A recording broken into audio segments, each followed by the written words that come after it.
Nothing about us without us is a phrase which connotes the importance of public policy and programs emerging from lived experience.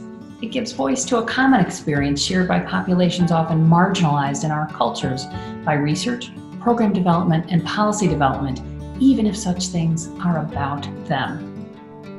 I'm Dr. Beth Meyerson, research professor at the Southwest Institute for Research on Women in the University of Arizona. I'm also affiliate faculty with the Institute for LGBT Studies. To my courses, I bring decades of experience with public health practice and policy with focus on sexual health and harm reduction. I'm a recent Tucson transplant, previously serving on the faculty of Indiana University School of Public Health.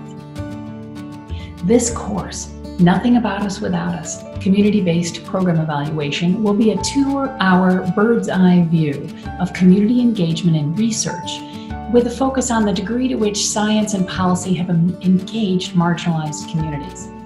If you have interest in community engagement and research and the history of what we did well and not so well, then this course is for you.